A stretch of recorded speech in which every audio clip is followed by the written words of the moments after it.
Philip Grandin was born in the late 1980s in the Canadian city of Paris, Ontario.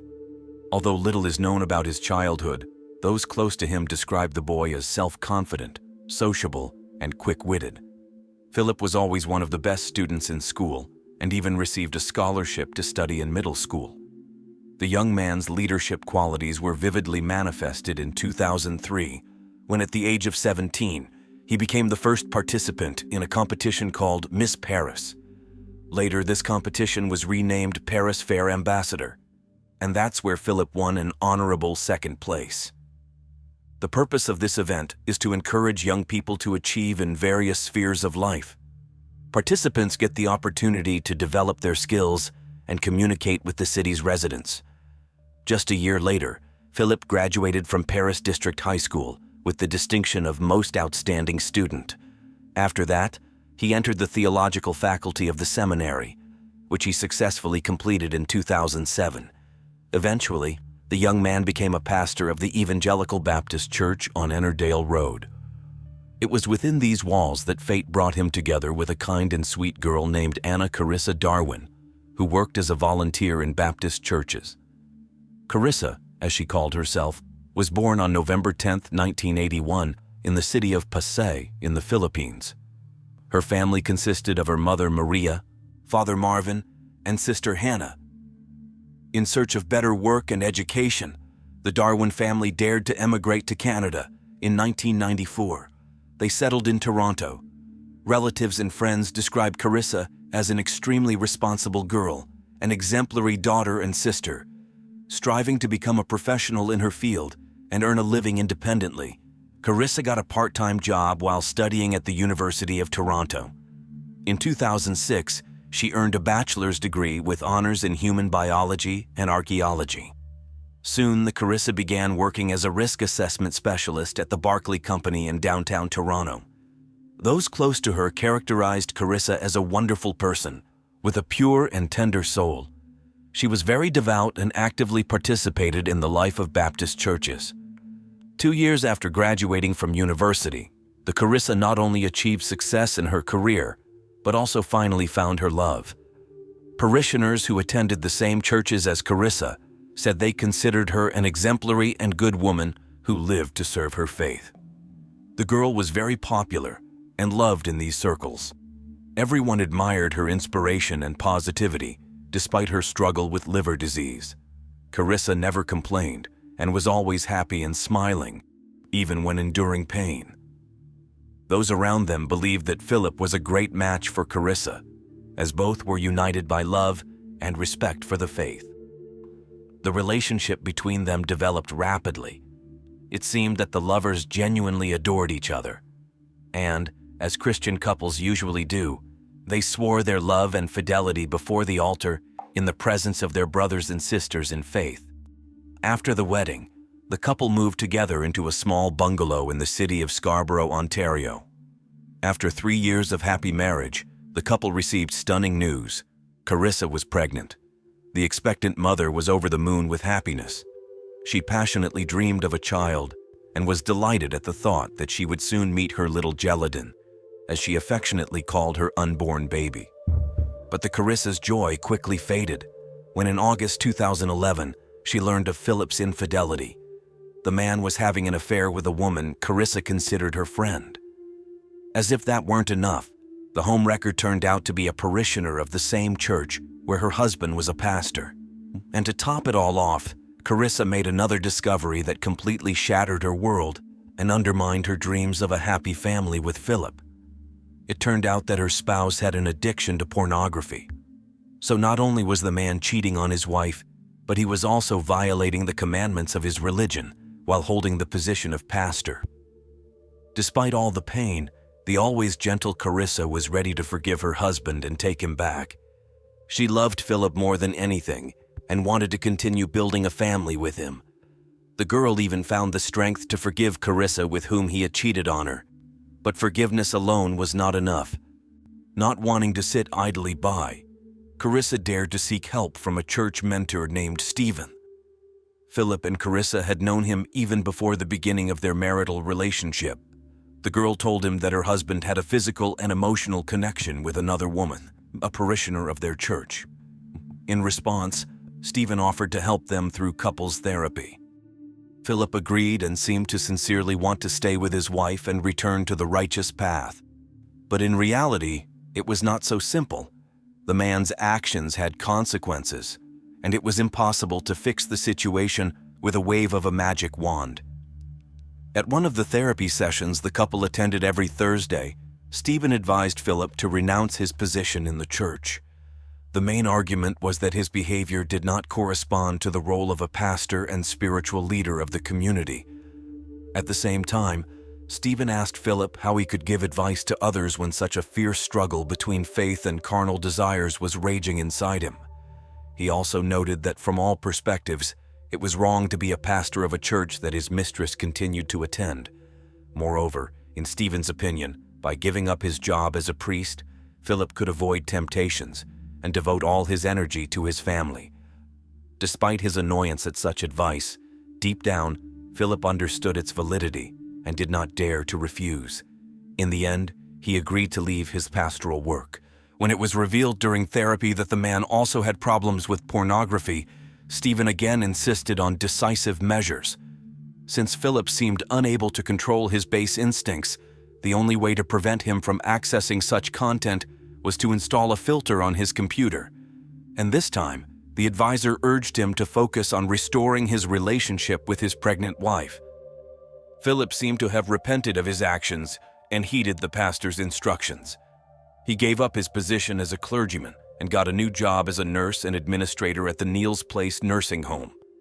But despite the appearance that Carissa had managed to mend their relationship, the reality was far from ideal. As it turned out, Philip had not broken off ties with his mistress at all, but simply carefully hid his tracks. He regularly met with his paramour, each time choosing cozy nooks in the interior of his own car for these passionate rendezvous. Carissa, though kind and forgiving, was by no means a naive fool. So soon she learned about her husband's ongoing lies. Faced with this fact, in early October 2011, the girl decided to tell Stephen about Philip's new infidelities during a family therapy session with the pastor. And just a few days later, on the 14th of the same month, the pregnant woman was admitted to the hospital complaining of dizziness, fatigue, and other symptoms. While in the emergency department, she called her sister Hannah and told her what had happened and what she had already told the doctors. Carissa confessed that the illness began after she drank a milkshake prepared by her husband. The girl even bluntly asked Philip if he had laced the drink with something, but he denied everything. But the truth was that Carissa's suspicions were not at all unfounded paranoia. A toxicology analysis revealed traces of lorazepam, better known as Ativan, in her system. This drug is strictly forbidden for pregnant women, as it can harm both the mother and the unborn child. Carissa spent the whole night under medical supervision, and as soon as her condition improved, she was discharged home. But just a few days later, on October 17th, 2011, Philip called an ambulance by dialing the emergency services. According to the man, he had gone out for a morning run and returned home only to find his pregnant wife lifeless under the water in the bathtub. The dispatcher did everything possible to give Philip clear instructions and calm him down a little. In the recordings of the conversation, the operator can be heard ordering the man to drain the water and transfer Carissa's body to a flat surface to begin cardiopulmonary resuscitation and continue it until medics arrive. Instead, Philip stated that he could not perform CPR because he was not sure how to do it correctly. This was quite strange, because he himself worked as a nurse and surely had to know the basics of saving lives. He also claimed that he was unable to get Carissa out of the tub because she was too slippery and wet. The dispatcher continued to give advice on how to lift his wife. She suggested putting a towel under her armpits for better traction, but Philip replied that this did not help him either. In fact, the man did not even bother to pull the plug so that the water would begin to drain into the sewer. This would have made the task of pulling out the body much easier. Throughout the 911 call, the sound of splashing water could be heard in the receiver. When paramedics and police arrived at the scene, they saw a picture that clearly indicated that Philip had done absolutely nothing to save his wife and their unborn child. After all, Carissa was still lying under the water. The 29-year-old woman, who was 20 weeks pregnant, was immediately taken to the hospital, but unfortunately, neither she nor her unborn baby could be saved. The autopsy showed that the cause of death was indeed drowning. As soon as Carissa and her child were pronounced dead, Philip was taken to the police station, and only after more than 2 hours of interrogation was the widower able to return home. The day after his wife's death, Philip met with Stephen. They began discussing the details of the funeral, and when the pastor suggested buying a double plot in the cemetery, the man flatly refused. He said that someday he might marry again, so he did not want to be buried next to his first wife.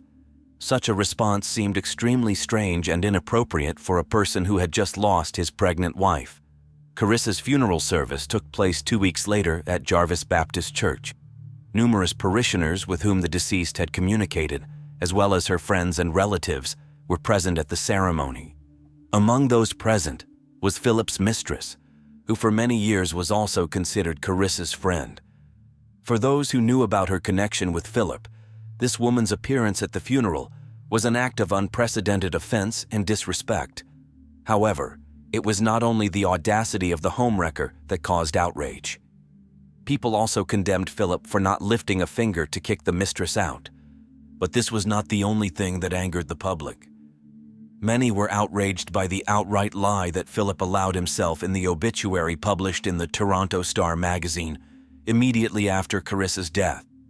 In it, he called the deceased his beloved wife and best friend. He wrote that they were eagerly awaiting the arrival of the baby, who was now in heaven with its mother. But everyone who doubted the sincerity of these words turned out to be right. Everything indicated that his wife's death and that of their unborn child did not sadden Philip in the least. On the contrary, it seemed that this tragedy had become a kind of liberation for him. In the following months, when the widower should have been mourning the loss of his family, he continued to meet with his mistress several times a week. And only in the period from January to February 2012 did the man seem to decide to end this affair. Meanwhile, rumors about the former pastor's outrageous behavior spread like wildfire. Public discontent also grew due to the inaction of the authorities, who seemed to have no intention of investigating the suspicious circumstances of the pregnant girl's death. But despite the lack of information in the media, the police did take up the case. During the investigation, detectives concluded that the man deliberately gave Carissa prohibited substances with the intent to kill her. Eventually, in May 2012, Philip was arrested on charges of intentional murder. An official spokesman for the Homicide Division stated that they did not have any direct evidence that would allow them to put the suspect behind bars. Instead, investigators had a whole set of indirect evidence pointing to Philip's guilt. Despite the seriousness of the charges, the judge ruled that the accused would remain under house arrest on his parents' farm in Brant County until the trial began. By the way, the names of his parents were never disclosed to the public. People in those parts were shocked by the news of Philip's arrest. A neighbor named Linda shared her thoughts with reporters. She said that she simply could not believe that the man was involved in Carissa's death.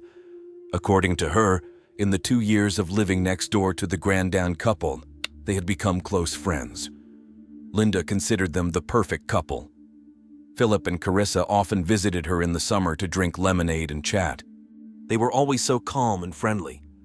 Carissa recalled how she celebrated Philip's birthday with them and even met their friends and relatives, and none of them ever noticed even a hint of violence in this couple. Linda said that their relationship was so warm that when the couple found out about Carissa's pregnancy, they immediately came to her house to share the joyful news. She also recalled how they constantly joked that with the arrival of the baby, Linda's life would change forever. Carissa added that although she saw Philip's anxiety about becoming a father, she still could not believe that he was capable of such a terrible act, because the man had always been kind and seemed happy next to his wife. Another neighbor, Maria O'Kane, told the media that on that fatal night she was at home and was extremely surprised to see police cars. According to her, Philip was stunned by the tragedy and publicly told everyone how he and his wife were expecting a child and what a grief it was to lose them both. Maria simply could not believe that a man who loved his wife so much could harm her. And then began the long and painful path to justice. The authorities were convinced that Philip had not only betrayed his marriage vows, but had also devised an insidious plan to get rid of his wife and their unborn child. Prosecutors intended to get to the truth and hold the man accountable for premeditated murder. But the trial in this case did not begin until 2014, 2 years after Carissa's death. The prosecution argued that the nurse and former pastor Philip had given his wife a drug that acted as a sleeping pill, and as soon as she became helpless, the man carried her into the bathroom and allowed her to drown. The probable motive was said to be Philip's desire to get rid of the bonds of marriage in order to be with his mistress, a former parishioner. It was only during the trial that her name became known, Aline Florentino. Throughout the hearing, Philip did not admit his guilt and insisted that his wife either committed suicide or drowned by accident. However, the amount of evidence gathered against him was staggering. Testifying in court, Dr. Irwin Gore stated that since Carissa became his patient in 2002, he had never prescribed her either tranquilizers or lorazepam. Carissa had been under the supervision of this particular family doctor for a long time, so it was extremely strange that she had never needed such medications before, and then suddenly they were found in her body. The physician also noted that on September 28, 2011, just over 2 weeks before Carissa's death, Philip had come to see him. The man complained of depression and said that he had some family problems that he had consulted with a pastor about. Dr. Irwin recalled that Philip then confessed that he was not sure if he would choose Carissa again if he had the chance to marry again. The court also heard testimony from obstetrician Howard Berger. The doctor unequivocally made it clear to those present that he had not prescribed the medications found in the victim's body. The testimony of both physicians played a crucial role in reinforcing the prosecutor's position on Philip's involvement in his wife's death.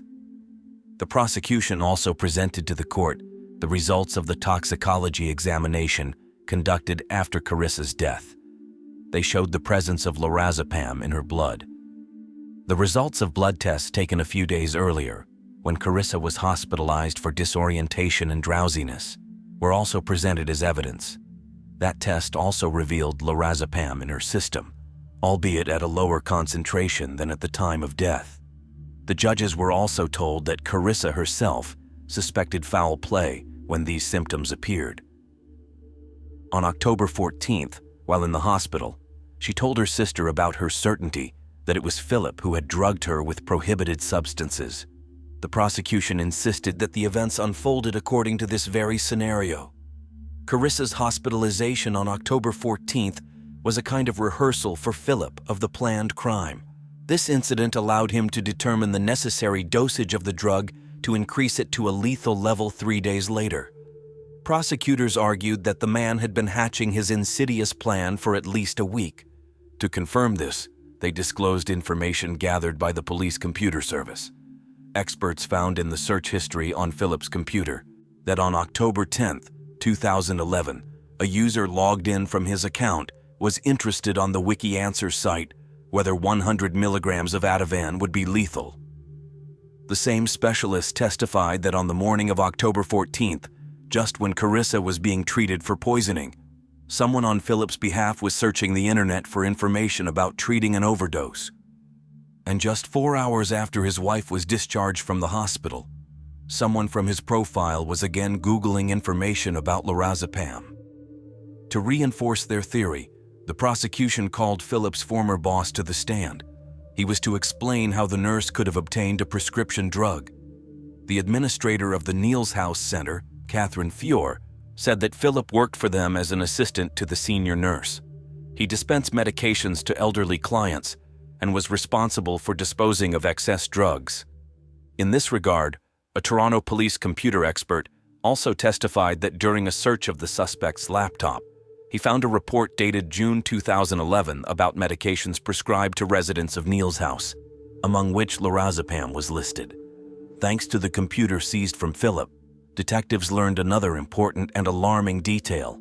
The court was told that during the emergency call to the police, the suspect claimed that on the day of Carissa's drowning, he had gone for a run and only returned home at 10:45. But it appears that the adult content filter installed on his PC was turned off about 40 minutes before the specified time. This proved that Philip had actually been in the apartment the entire time while his wife was taking a bath, and that he had lied about his whereabouts. The testimony of the pastor's former mistress did nothing to portray Philip as an innocent man. Carissa told the court that their relationship began when she shared her personal problems with him after a church service. She also claimed that Carissa knew about their relationship and even wrote to her on social media, saying she was aware of everything. But perhaps the most horrific detail Aline mentioned was that on the eve of the discovery of Carissa's body, Philip had talked to her on the phone for a full 30 minutes. The witness further confessed that the same evening, as soon as the man left the police station after interrogation, he came to her house and had intimate relations with her. According to Aline, although Philip often jokingly suggested that they just run away together, he never hinted at anything violent. At the end of her testimony, the mistress stated that despite everything that had happened, she still considered Philip her friend. The defense insisted on the defendant's innocence and claimed that Carissa had actually voluntarily taken the medication with the intention of taking her own life, supposedly because of the severe depression that gripped her after the news of her husband's infidelity. The lawyers also argued that the prosecution could not prove that it was Philip who gave his wife the drugs. In January 2015, after 2 days of hearings, the jury reached a verdict. Former pastor Philip Grandin was found guilty of manslaughter. At a later hearing, the judge announced the sentence, 15 years in prison. In announcing his decision, the justice noted that the depth of the immorality of the defendant's act went beyond the imagination of any sane person. After the sentencing, the victim's sister, Hannah, along with their mother, read a statement on the courthouse steps. They said that Carissa really was a good and generous soul. Relatives never stopped missing her every day and knew they would miss her until the end of their lives. The family added that they believe everything is in the Lord's hands and that they would always be grateful for the thoughts and prayers of everyone who supported them during this difficult time. Unfortunately, the feeling of just retribution for Carissa's family was short-lived because after an appeal filed by Philip, the court overturned his conviction. The reason was that the judge of first instance had made a mistake in answering the jury's questions. Therefore, a new trial was scheduled, at which the defendant was to answer for only one count of the charge, manslaughter. That is, the prosecution could no longer claim that Philip intended to kill his wife. After that, the man was released from custody until the start of the new trial, which did not begin until 2019. The prosecution insisted that Philip had decided to get rid of his wife in order to continue his relationship with his mistress and satisfy his obsession with pornography. Prosecutors also speculated that perhaps he had shown criminal negligence by allowing his wife to get into the bathtub, knowing about her state of severe drug intoxication. The defense, on the other hand, argued that the deceased had taken lorazepam voluntarily and could have either taken her own life or been the victim of an accident. This time, the court did find Philip guilty of manslaughter. The man was released on bail pending the final sentence, and during its announcement, Carissa's mother, Maria, stunned everyone with her statement. She said that her world had shattered when she learned about her drowned daughter. Maria added that the attack on her daughter and unborn grandson was not just murder, but also blasphemy against the victims and the Lord himself. She demanded that those guilty of this crime be justly punished, because she felt that Carissa was crying out for justice from her grave. The victim's father, Marvin, who lived in the Philippines, confessed before his death that the tragic way his daughter's life was cut short had irreversibly changed and ruined his own world. According to him, the news of Carissa's death had shocked him so much that throughout the journey to Canada, the man was tormented by severe dizziness. He almost lost consciousness and was hospitalized, but insisted on being discharged in order to be in time for his daughter's funeral. Later, Marvin learned that during this trip, he had suffered 2 strokes, triggered by the unbearable stress of the loss. In January 2020, Philip was again sentenced to 15 years in prison. The judge concluded that the accused was hostile to his wife and secretly laced her with prohibited drugs to get rid of her. The justice added that the man's actions were deliberate, carefully planned, and staggering in their diabolical cruelty. But strange as it may seem, the second trial and the repeated sentence did not put an end to this case. Unwilling to accept his fate, Philip filed another appeal and was released on bail again, pending a third trial. This time, it was his last attempt to challenge the court's decision, because an appeal can be filed no more than 3 times. The defendant's legal team put forward 3 arguments against the conviction. First, they argued that there was no evidence that their client knew that Carissa had taken lorazepam and the risks she was exposing herself to by getting into the bathtub. Second, the lawyers insisted that the punishment was excessive. The prospect of a new trial made the victim's family lose faith in justice. It seemed that as long as Philip continued to roam free, Carissa and her loved ones would never be able to find peace. Relatives recalled how the man who had promised to love and respect their daughter had betrayed his word and cruelly cut short her life. And now it seemed that he would never face the punishment he deserved. In May 2022, after 10 years of suffering and pain for the Darwin family, the Ontario Superior Court rejected Philip's defense arguments. This was an important step towards the execution of the sentence he had long evaded. The conclusion of the 3 judges stated that the evidence confirmed that Philip knew about the danger his wife was exposing herself to by taking lorazepam on the night of her death. Therefore, the justices found it quite reasonable to assert that the man was aware that Carissa had taken the medication on the day of the tragedy as well. After all, she was bound to exhibit the same sedative symptoms as 3 days earlier. Logic and experience as a nurse should have told Philip that his wife had taken the drug again. And knowing about the serious side effects, he was obliged to intervene as soon as he learned of her intention to get into the bathtub. The judges also recalled that the defendant had a nursing degree and worked in a nursing home where, according to the evidence, these medications were prescribed regularly. So he surely must have known about the well-known risks of taking them. Having made all these arguments and stating that the defense's position was absolutely groundless, the court upheld the sentence of 15 years in prison. As soon as it became known about the final decision to send Philip to jail, Carissa's sister Hannah made a statement to the media. She said that it was a real relief for her and her family to learn that the murderer would finally be in prison for the crime for which he had been found guilty not once, but twice. The girl added that the judicial system should send a clear signal. Victims of domestic violence matter. And if women and mothers could not be protected from violent actions, then at least the criminals should be held properly accountable for it.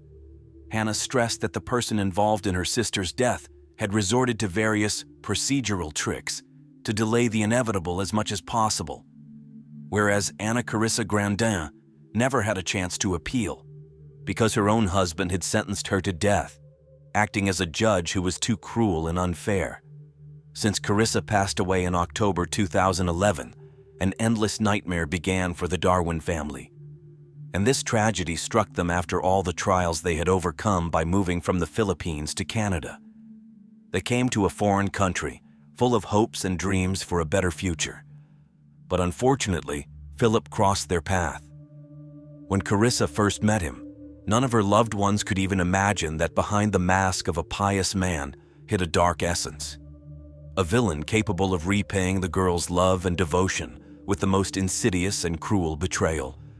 So, this chilling story has finally come to an end. After long years of litigation, justice has finally prevailed. Philip Grandin, who brutally cut short the life of his pregnant wife Carissa, will spend 15 long years behind bars. What you're about to hear will make you shudder. Imagine police officers weeping in horror at what they've seen. Imagine a family where members die one after another under mysterious circumstances. No, this isn't the plot of a mystical thriller. This is a real story that happened to an incredibly charming girl. Daisy Coleman, a young beauty, seemed to have everything one could dream of: a kind heart, a sharp mind, and numerous talents. However, behind the appearance of this charming girl hid a tormented soul that had to endure terrible events at an early age. Daisy was born in the small town of Albany, Missouri, on March 30th, 1997. Her father, Michael, worked as a doctor, and her mother, Melinda, was a veterinarian. Daisy was raised in the Coleman family along with her 3 biological brothers, being the second child. Tragedy struck the family in 2009 when Michael, Daisy, and one of her younger brothers were traveling to a neighboring town for a wrestling competition.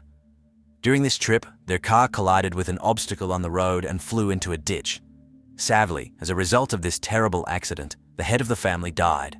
After losing her father, the Coleman family moved to the larger city of Maryville, also in Missouri. Melinda single-handedly raised her 3 sons and daughter, and although it wasn't easy, she managed her responsibilities. At that time, no one in the Coleman family, who had already experienced a horrific loss, could even imagine the curse that awaited them in the future. Early in the morning of January 8, 2012, 14-year-old Daisy Coleman regained consciousness in the yard of her own house. Outside, there was a bone-chilling cold, with temperatures reaching 0. Daisy was lying on the snow, her hair frozen to the ground. The girl was wearing only a t-shirt and sweatpants. At that moment, the first thought that flashed through Daisy's mind was, "I must be dead." She couldn't get up or call for help. Her speech was slurred and confused. Daisy was crying. With great difficulty, the girl managed to crawl to the front door of the house and bang on it with all her might. The clock showed 5, and it was a real miracle that Daisy's mother, Melinda, who was sleeping in her room, heard a strange knocking at the door through her sleep. At first, she thought it was their dogs that had gotten cold outside and were trying to get into the house. The woman threw on a robe and headed for the front door to let the animals into the warm home. When Melinda opened the door, she saw her daughter Daisy on the threshold. The girl was lying on the cold steps, almost unconscious. She reeked heavily of alcohol, unable to speak, only crying. The mother instantly screamed, calling for her sons to help. The boys woke up, quickly ran downstairs, and carried the frozen Daisy into the house. The whole family was terrified. At first, they tried to warm the girl with blankets, but the mother, upon closely examining her daughter, realized that her legs were most likely severely frostbitten. So the mother filled the bathtub with water and asked her sons to take Daisy to the bathroom, leave her there, and go out. The girl was still unconscious. The mother herself began to undress her daughter and saw huge bruises and red marks on her legs. It was only at this moment that the woman realized something terrible had happened to her beloved Daisy. The mother gently immersed Daisy in a bathtub with cool water. As a veterinarian, she knew well how to provide first aid for frostbite. The woman gradually increased the water temperature in the bathtub, thus slowly warming her daughter's body. Fortunately, she managed to help Daisy. Soon the girl warmed up, but her speech remained unclear and confused. It was difficult for Daisy to speak, so the alarmed Melinda called 911 and summoned the police. When the police officers arrived at the scene, they immediately began examining Daisy. However, the girl was still under the influence of alcohol, and her mind was clouded, so she couldn't clearly recount the events of the previous night. Under these circumstances, the police had to turn to Daisy's friend, Paige, who was also at the Coleman family's house that night and slept in the same room as Daisy. Paige shared her version of the events with the officers. As her friend recounted, on Saturday, January 7th, 2012, Daisy invited her best friend Paige to her house for a sleepover. In the evening, the girls decided to watch a few horror movies, and for a greater effect, drank strong alcoholic beverages that they had secretly stolen from the Coleman family's home bar. Closer to midnight, Daisy began exchanging messages with her older brother's friend, 17-year-old Matthew Bonnet, who was the star of the school football team. Upon learning that Daisy was spending the night with a friend, Matthew sent the girls a message proposing they have fun at his place. Daisy and Paige enthusiastically agreed to this adventure and arranged to meet with Matthew and his friends. Around 1 o'clock in the morning on January 8th, the girlfriends snuck out of Daisy's house through her bedroom window and ran around the corner, where Matthew and 4 of his friends were already waiting for them.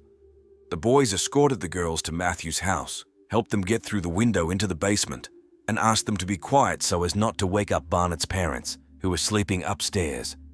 According to Paige, as soon as she and Daisy found themselves in the basement, Matthew immediately began treating Daisy to alcohol. Paige sat nearby and watched as her friend drank one glass after another, almost without stopping.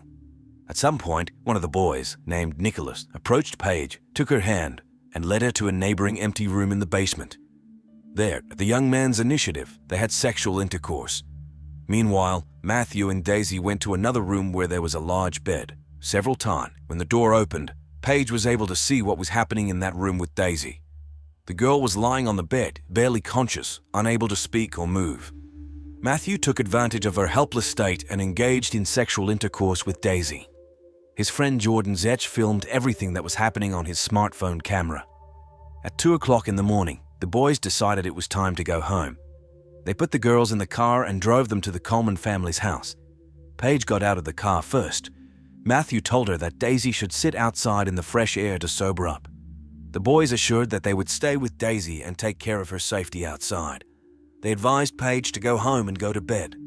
The friend believed their words and agreed to go alone. Paige got to the house, climbed through the window into Daisy's bedroom, fell on the bed, and instantly fell asleep. At this time, the boys pulled Daisy out of the car, set her on her feet, and supported her so she wouldn't fall.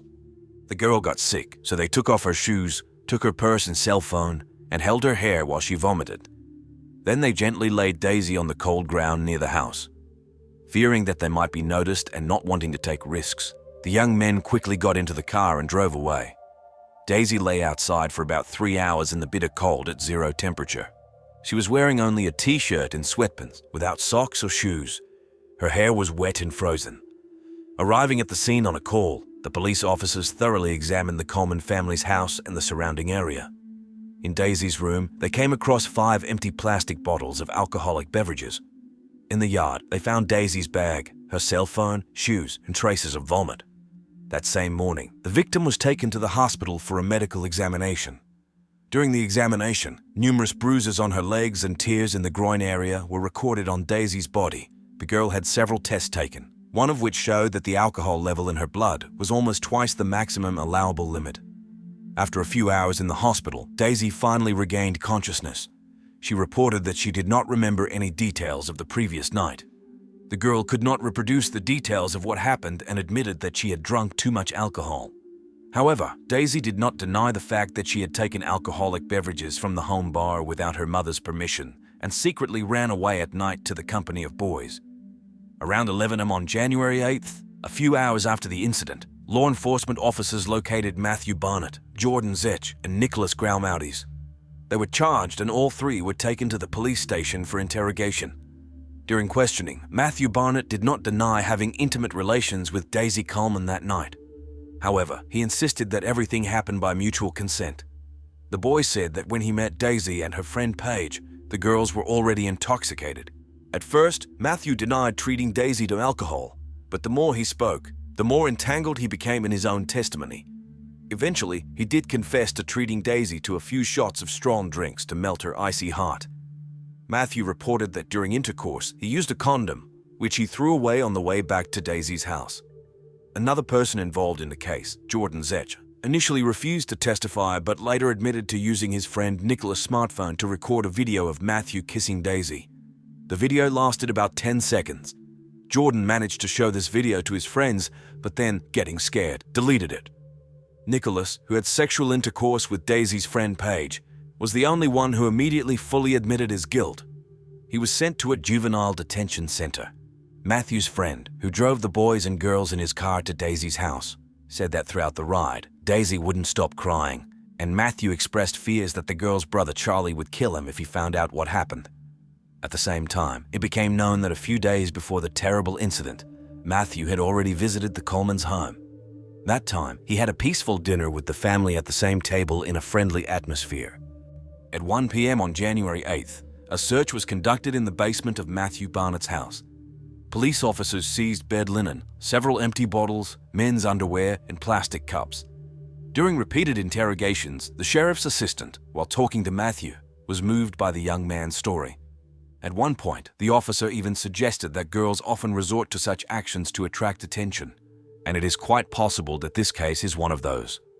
The sheriff's assistant praised Matthew for taking care of the girl and driving her home. However, for some reason, the fact that the boy left Daisy alone to freeze on the street did not attract the officer's proper attention. Several days passed, and Daisy Coleman's health condition completely normalized. Her life was no longer in danger. However, the girl still could not recall any new details of that terrible night. 2 months later, in March 2012, all charges against Matthew Barnett and Jordan Zetch were completely dropped. The district attorney concluded that the intimate relationship between the young people occurred by mutual consent. The video recording that Jordan made that night could not be restored after deletion, although several of Jordan's classmates claimed they saw footage of Matthew kissing Daisy. During the analysis of the couple's smartphones, the investigation found out that Matthew and Daisy maintained telephone communication about once a month. In text messages, Daisy hinted to Matthew that she was ready to have sexual intercourse with him in exchange for a bottle of strong alcohol. In addition, correspondence was found dating back to before January 8th, in which Daisy and Matthew exchanged explicit messages of a sexual nature. After Matthew's release from custody, it became known that he was the grandson of an influential political figure, Rex Barnett, who had previously been a member of the state legislative assembly. Rex Barnett was a member of the Committee on Criminal Law and Public Safety. He had close ties with many prosecutors and police officers throughout the state of Missouri. Matthew and Jordan were released, and the boys returned to their normal lives. At the same time, Daisy Coleman hoped that the hype surrounding her nightly adventure would finally subside. The girl continued her education, but instead of support from her peers, she faced open hostility and ridicule. Most of her acquaintances sided with Matthew, and Daisy began to be called a liar and a slut. She instantly turned into an outcast, withdrew into herself, and tried to spend as much time as possible at home alone. Daisy, who had previously led an active social and public life, was involved in sports and dancing, now simply disappeared from sight. Moreover, the girl was forced to leave the school cheerleading squad. Daisy's mother, Melinda, began receiving anonymous threats daily, both at home and at work. Soon, the woman was asked to quit her job at the veterinary clinic, where she had worked for many years. After that, the Coleman family realized that they could no longer stay in the town of Maryville and decided to move to another place. In the spring of 2013, their empty house in Maryville, put up for sale, burned to the ground. The police never managed to establish the cause of the fire. There were rumors that Matthew Barnett's father was involved. Some time later, under extremely mysterious circumstances, the house of Daisy's friend named Paige also burned down. By that time, the girls had already stopped communicating. By the way, Paige also became an outcast at school. It is known that the girl suffered from nightmares for a long time. As time passed, Daisy's story attracted the attention of the media. The girl began receiving active support from people across the country, especially those who had experienced similar traumatic experiences. Thanks to this, Daisy managed to reopen the case against her main offender, Matthew Barnett. The case went to trial, but the boy was found guilty only of leaving Daisy alone in the cold in the middle of the night. Matthew Barnett was sentenced to 2 years of probation and ordered to pay the Coleman family $2,800 in compensation. The other defendants in the case avoided any charges. Daisy Coleman continued to live her life, but regularly encountered not only words of support, but also threats from anonymous users on the internet. She understood how unfairly people behaved. Daisy took every negative message addressed to her very painfully. In 2016, when 19-year-old Daisy was studying in college, a documentary film titled Audrey and Daisy was released on the Netflix streaming service. The film told the story of violence, bullying, harassment on social networks, and the detrimental consequences this can lead to in the future. Daisy became one of the main characters of the film and shared her story. However, the fate of the second heroine, Audrey Pott from California, turned out to be even more tragic. Almost the same thing happened to Audrey as to Daisy Coleman in 2012.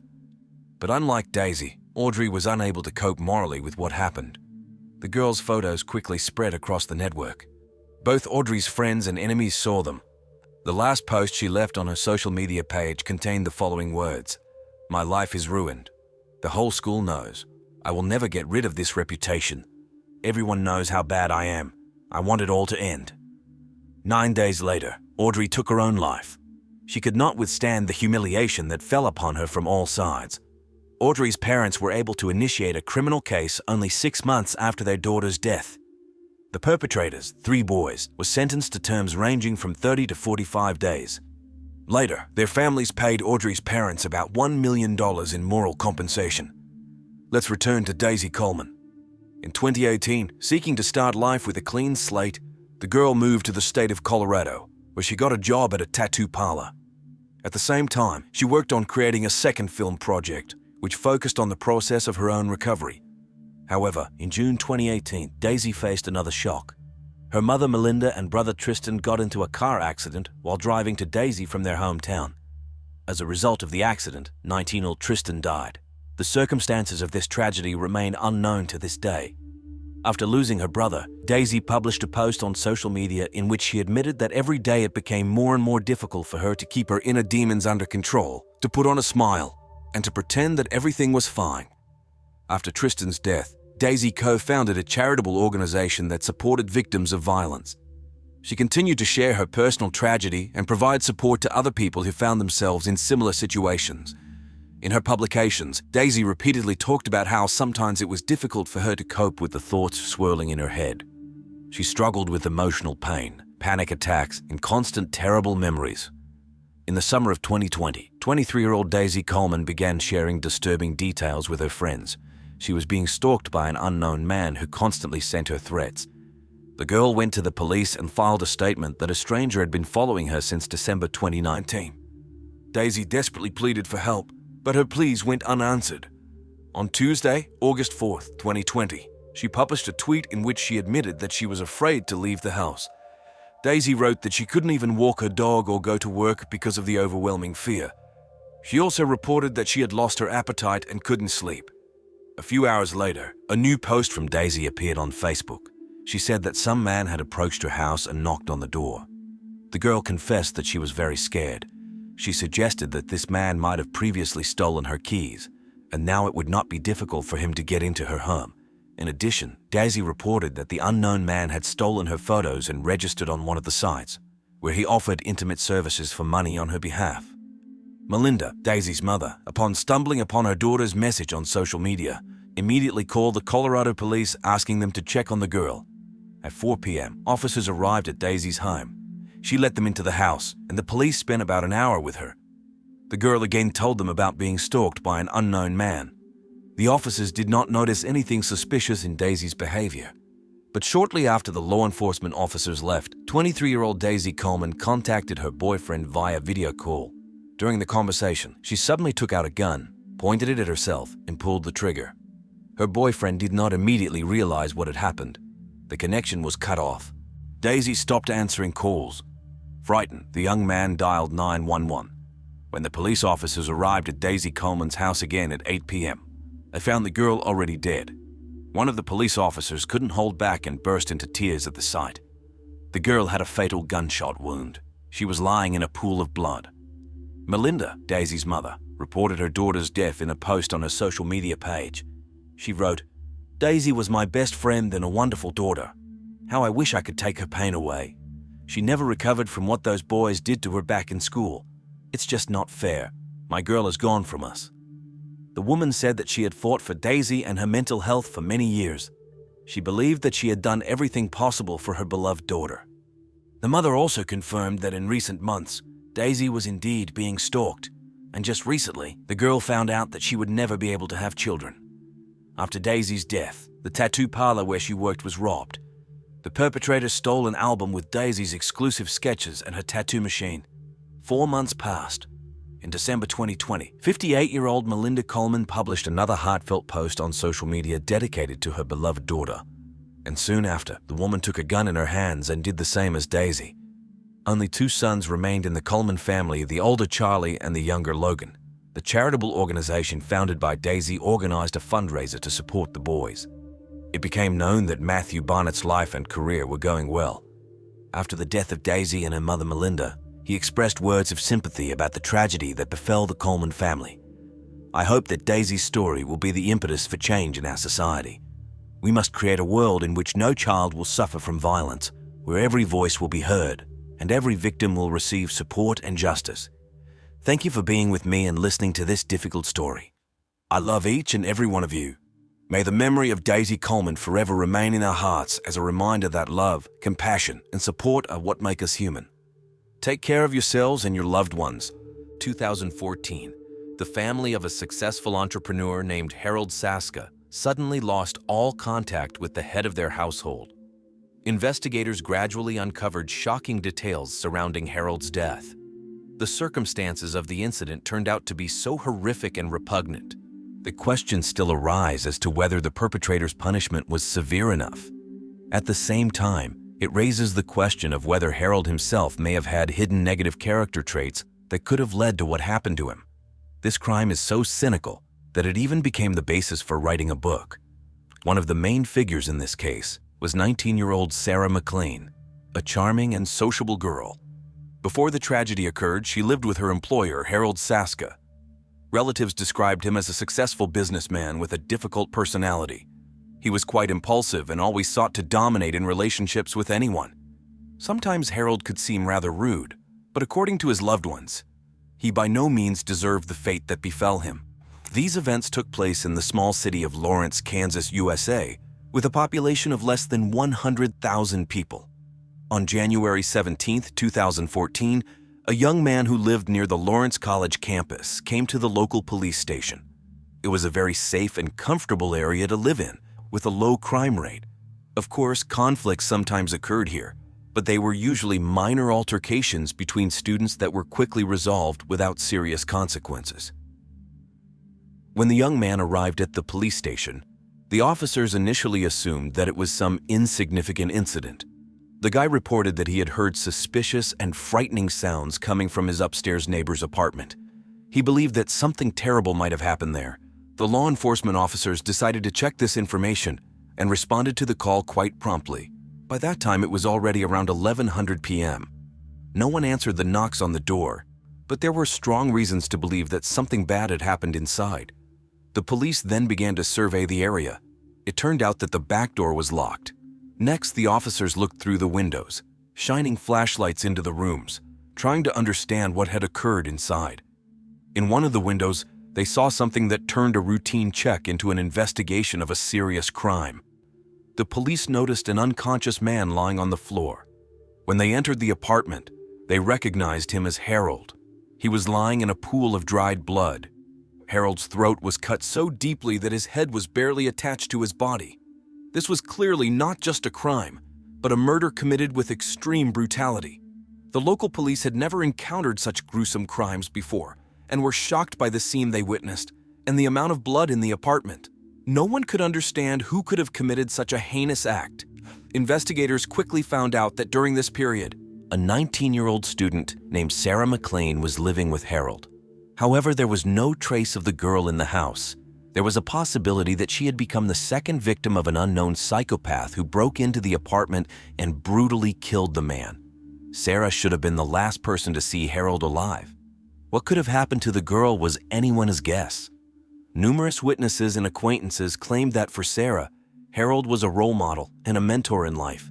She saw the best qualities in him: understanding and a desire to help, something she lacked so much from her biological father. The girl had serious problems with her parents at home, who could barely find common ground due to the family breakdown. Sarah moved in with Harold after entering college, and despite the significant age difference, they became friends. On the morning of the same day that the businessman's body was found, Sarah's biological father went to the police and reported her missing. This happened much earlier than when the other student called the police, but the officers never arrived at the scene. Sarah's father reported that he regularly communicated with his daughter by phone, but she had not answered his calls for a day already. This was very unlike Sarah, so her father decided to report the young girl missing. Often the police do not pay attention to such reports or delay the investigation, since teenagers frequently run away from home to have fun or due to family problems and then return. But this case was clearly different because Sarah could have become the second victim of a brutal crime. Therefore, it was crucial to find the 19-year-old girl as soon as possible and act swiftly. Sarah McLean was born in 1994 in the city of Topeka, the administrative center of the state of Kansas. She was an ordinary child, cheerful, friendly, and charming. Sarah had an attractive appearance and long dark hair. From a young age, the girl was interested in many things and had a wide range of hobbies. By her parents' decision, She was homeschooled. However, not everything in Sarah's life was cloudless. The girl suffered harassment from a neighbor, which left her with a psychological trauma. Adolescence brought Sarah the typical difficulties of this period. The situation was further complicated by the fact that there was a tense atmosphere in the girl's family. When Sarah was 16, her parents decided to divorce. This was followed by conflicts and disputes related to the division of joint property. During that period, Sarah became a victim of violence by a guy she knew. In addition, the neighbor continued to harass her, so the girl was afraid to be at home more than necessary. In an attempt to escape from her problems, Sarah began to drink alcohol and date various guys in search of love. But in the end, nothing helped, and she had a nervous breakdown. Sarah even tried to take her own life, which landed her in the hospital. Sarah underwent treatment in a psychiatric clinic. After being discharged, she continued to take prescribed medications. Harold Saska was born in 1961. He always stood out for his extraordinary activity and worked virtually around the clock. The man dreamed of building his own business and getting rich, so he started working at the age of 14, which later yielded results. For a long time, Harold held the position of administrator in restaurants, which allowed him to master management skills and practice, accumulate funds, and gain experience to start his own business. He transformed this invaluable experience into ownership of 3 franchise pizzerias in the cities of Topeka and Lawrence. Harold had been managing the restaurant business long before he met Sarah. Despite being an entrepreneur, Harold remained quite simple in communication. He often participated in various community events and also gave out pizza for free during important church services. He was also a mentor for young people. It was through this program that Harold met Sarah, who started working at one of his restaurants in Topeka. When the girl turned 14, she was already taking orders at the counter. At that time, she was already attracting the attention of the business owner, who constantly complimented her. But Sarah ignored them. By the age of 17, Sarah began saving money to move out from her parents. Sarah realized that she would not be able to become independent and achieve her goals while remaining in the toxic atmosphere of her parents' home. During this period, her mother and father often argued about the upcoming division of property. In any case, the earnings from the restaurant were not enough for Sarah to rent a separate apartment. At this time, she grew closer to her boss and openly told Harold about her life problems. Thanks to the mentoring program, he became like a second father to her. At the same time, Sarah felt that her biological father did not love her. The girl's problems did not leave the restaurant manager indifferent, and Harold offered her to move in with him. Given that Sarah had nowhere to go, but she desperately wanted to solve her problems at home, Sarah agreed to his proposal and after some time decided to move. The only person who expressed concern about this situation was Sarah's mother. They often discussed the upcoming move with her daughter. The woman was suspicious of this idea, suspecting something wrong. But Sarah was adamant. She could no longer stay in her parents' house and endure constant quarrels. Eventually, immediately after entering college, Sarah moved in with her mentor. They both viewed it as a temporary measure and a kind of cohabitation that would not last long. Harold believed that in this way he could help the girl study in college. The man paid for her education and supported her. Several months passed, during which they grew closer and became good friends. Later, they moved together to another house in the suburbs, where the mentorship continued. Until in July of 2014, this cozy house in a quiet residential area became the scene of a brutal murder. The fact that a 19-year-old girl was living with a 52-year-old man as friends already raised many questions. This circumstance surprised the investigators. Initially, the detectives assumed that Sarah could have been the victim of an attack, just like her mentor. Her parents were worried because she did not respond to attempts to contact her.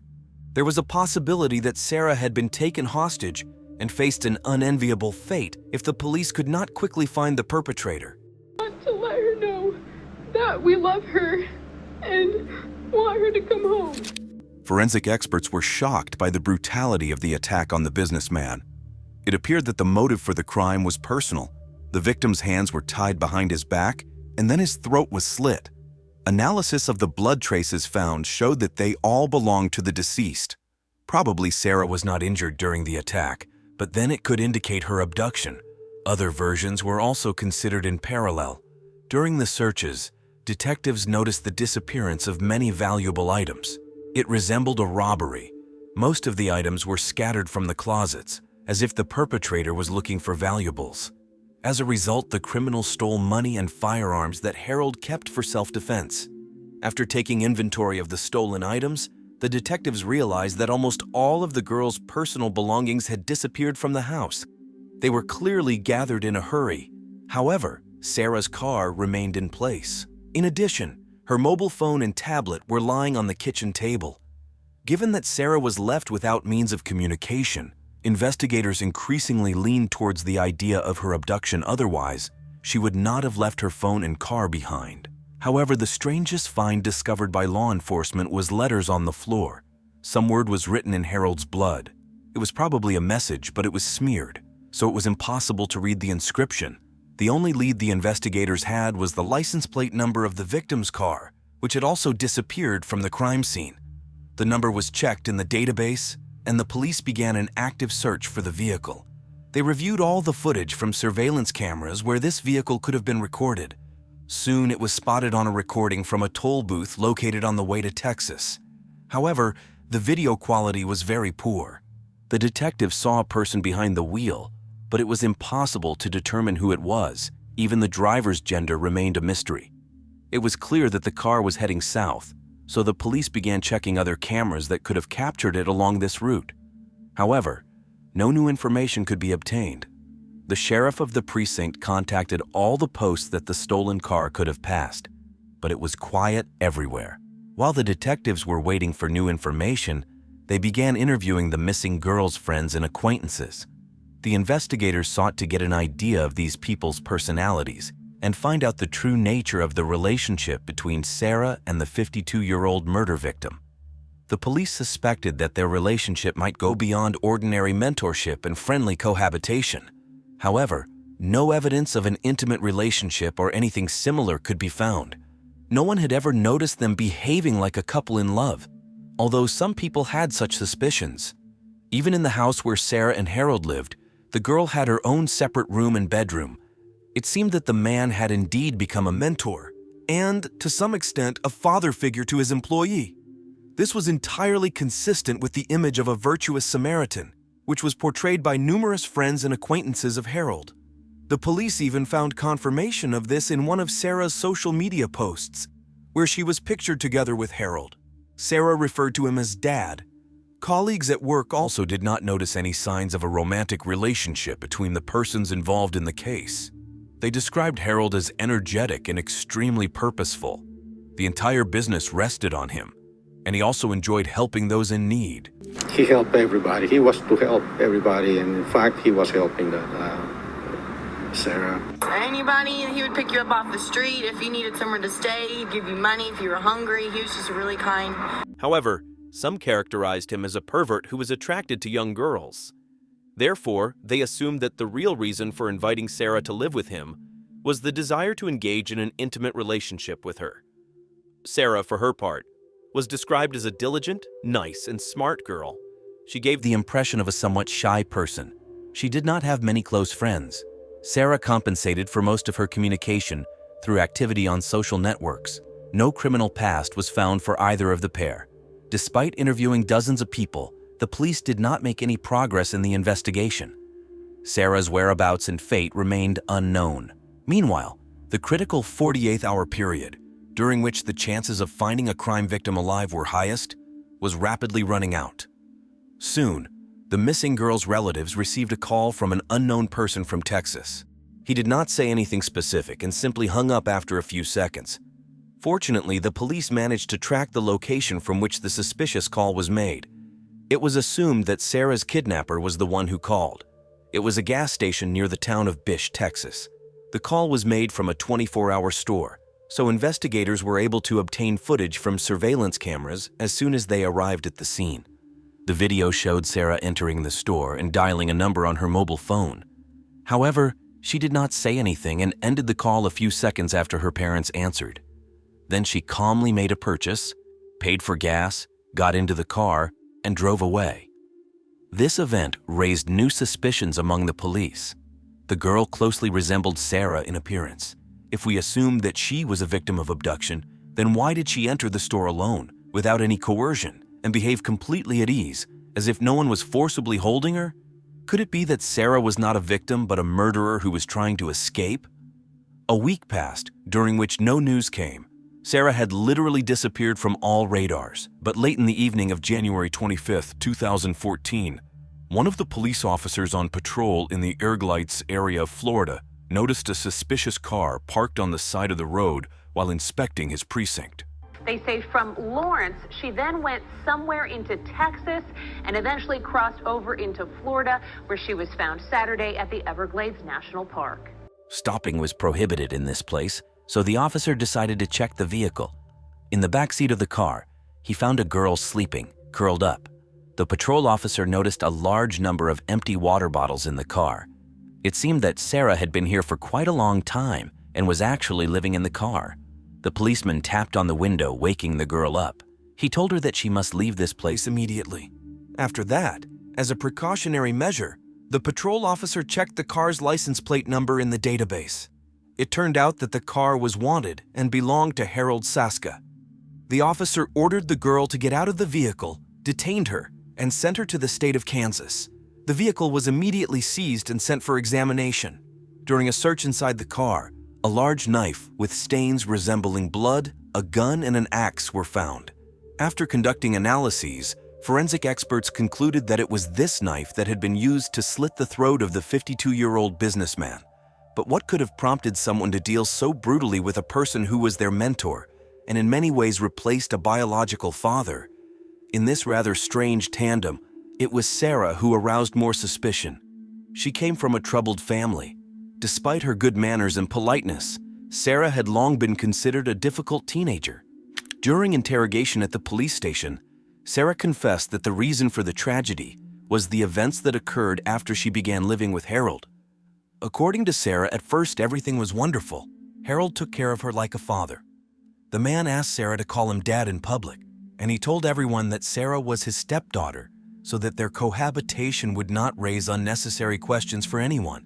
But later, the man began to make indecent proposals to the girl and harass her. For some time, Sarah managed to avoid these conversations, but Harold became more and more persistent and aggressive. He no longer just hinted at an intimate relationship, but openly demanded it from the girl. The man began to reproach Sarah for investing a lot in her, and now she was supposedly obliged to sleep with him. To make more of an impression, Harold made a long list of his expenses on the girl and constantly threw it in her face. The list included, in particular, 2 plastic surgeries that the man himself insisted on rhinoplasty and gluteoplasty, designed to correct Sarah's appearance according to his ideas of perfection. Harold also demanded that Sarah undergo breast augmentation surgery, humiliated her by saying that she had a mediocre appearance and no one would ever love her like that. This awakened Sarah's insecurities. Sarah became increasingly constrained and withdrawn. During that period, Harold began giving her alcohol and illegal substances, and when Sarah was high, he coerced her into sexual intimacy. Later, Sarah began to engage in intimate relations with him even without doping, only under his coercion, so as not to anger the man. Due to the constant pressure that Harold exerted on her, Sarah felt like a victim. She was afraid to even go to her parents, feared condemnation, so she continued to endure it all. And Harold continued to threaten her with a lawsuit to recover his expenses. Sometimes Sarah did not go to work because she was ashamed. She would lie on the couch all day, drink, and think about how to break out of this vicious circle. But nothing sensible came to mind. Sarah was morally crushed. She saw the only way out of this situation in killing her abuser. So she eventually went and committed the crime to free herself. On that fateful day, January 14th, 2014, Harold returned home and started working on the sound system. He asked Sarah to bring him a beer, and Sarah fulfilled the request. However, she slipped a few sleeping pills into the drink, which she had purchased a few days before the planned massacre. When Harold passed out, Sarah tied his hands to secure herself. Now she had complete control over his body. Sarah described the gruesome details of the crime she committed in an absolutely calm and extremely detailed manner. Having immobilized her victim, Sarah felt for Harold's pulse on his neck, trying to sense how the blood was flowing through his veins. It seemed to give her strength. Sarah went to the kitchen and took a large knife. Sarah plunged the blade into the victim's neck and fell into a frenzy, trying to cut off his head. She literally could not stop.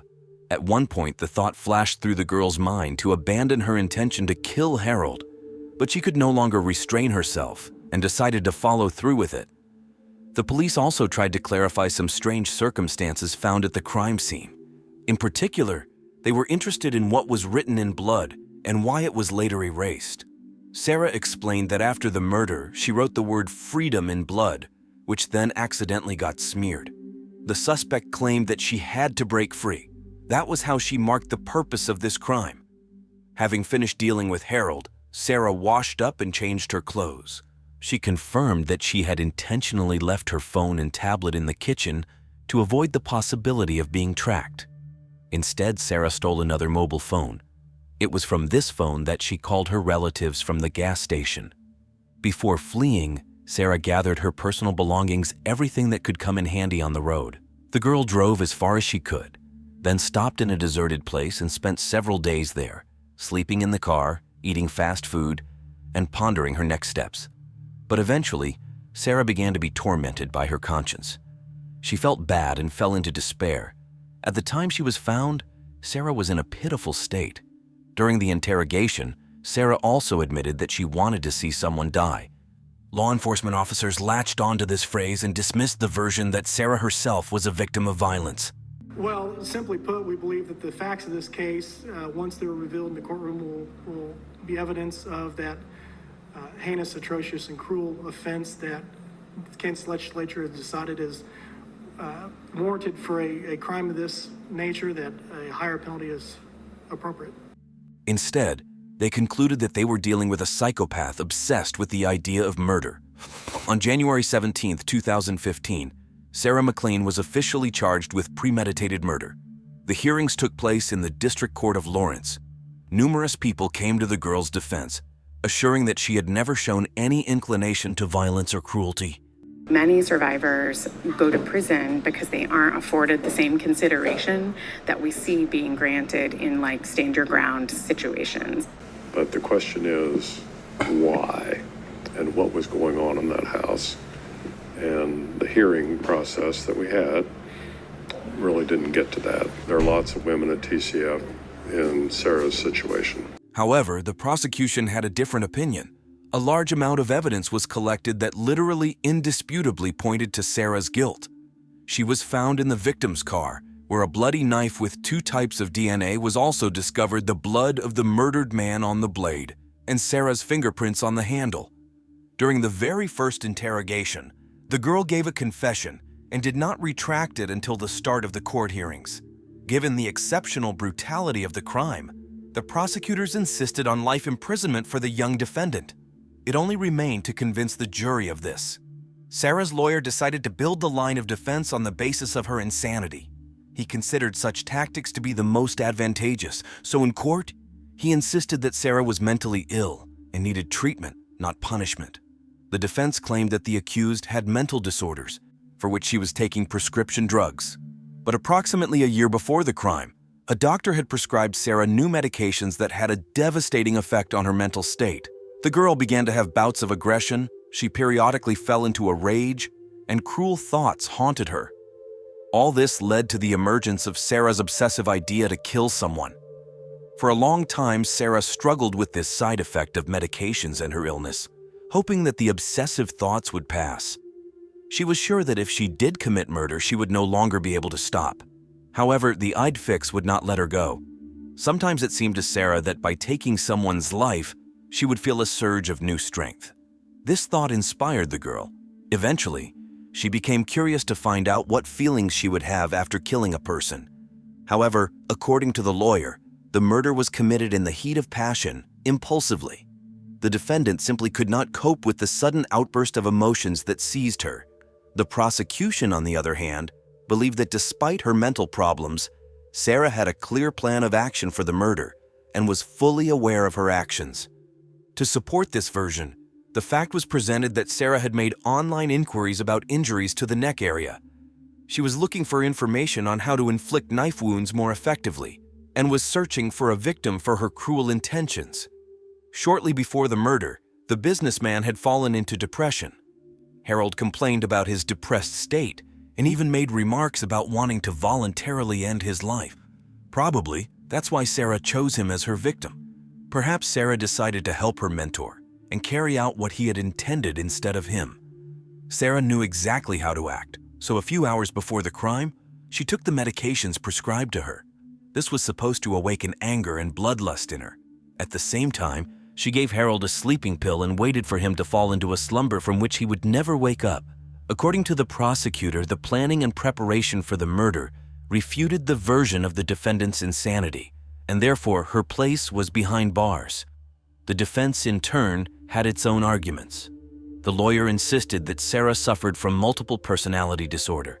She was found to have at least a few alter egos that developed as a result of dissociative identity disorder. This is a mental phenomenon in which a person behaves as if they possess two or more different personalities or ego states. These subpersonalities emerged as a defense mechanism of the psyche in response to the difficult life circumstances in which Sarah found herself as a teenager. In view of this, the lawyer considered Sarah insane and insisted on the need to send her for psychiatric treatment. At the same time, the psychiatrist who worked with her while awaiting the trial said that such deviations could manifest in young people against the background of traumatic events. Sarah fell into the 7% of confirmed diagnoses that are identified during research. It was believed that the first prerequisites for the tragedy appeared back in adolescence, when she was coerced into intimacy through violence. Against this background, new personalities emerged in her. One of them was called Vanessa. Like Sarah, she was very timid and frightened. The diametrically opposite personality was Alice, very cruel and aggressive, always expecting foul play and ready to act to protect all the other alter egos. While communicating with psychiatrists in prison, Sarah made another statement. She spoke about the violence of an intimate nature committed against her by the murdered man. The man had literally arranged her life. He gave her a pretty good salary, a roof over her head, and was indeed a valuable mentor while demanding intimacy. However, Sarah felt trapped because of this. According to her, she got involved with this man to solve her life problems, but instead acquired new ones that she could not cope with. She felt that he was using her. During this period, her personalities began to conflict. Vanessa wanted to commit suicide, but Alice transformed this thought in the exact opposite way.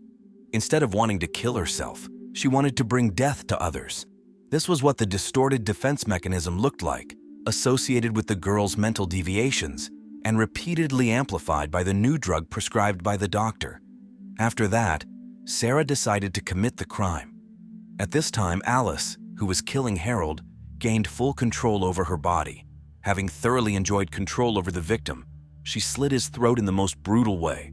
While the execution was taking place, all of Sarah's modest personalities faded into the background, literally becoming outside observers. It is worth noting that many more alter egos coexisted in her than the couple mentioned, but only Alice among them was cruel and truly evil. According to Sarah, her kinder personalities tried to stop Alice, but they failed to do so. In any case, the criminal's lawyer believed that she should not be put in prison. In the defense's opinion, Sarah was insane and desperately needed treatment for her illnesses. The defendant could not even be present at some of the hearings, according to the defense, due to an exacerbation of mental problems. The lawyer was outraged that Sarah had given a confession during the first interrogation. According to psychiatrists, it was unknown which alter ego was in control of the body at that moment. The accused's different personalities gave different testimonies. Only Alice claimed that Harold had harassed her. The rest denied it. In any case, the investigation managed to find evidence of violence by Harold. He wrote about this in messages to Sarah, but it was all ignored. The prosecution concluded its speech by pointing out two indisputable facts. First, Harold was dead.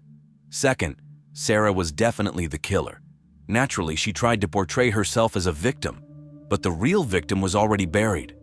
The defense continued to insist that Sarah suffered from serious mental problems and was also subjected to sexual violence and harassment by the murdered man. After that, the jury retired to deliberate on the verdict.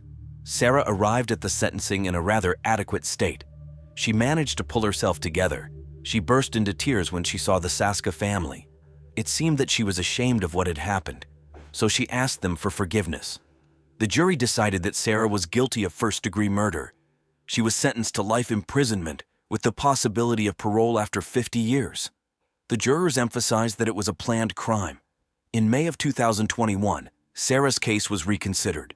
Her sentence was reduced to 25 years. Sarah is still serving her sentence in the Topeka Correctional Facility in Kansas. The earliest date she can be released from prison is 2039,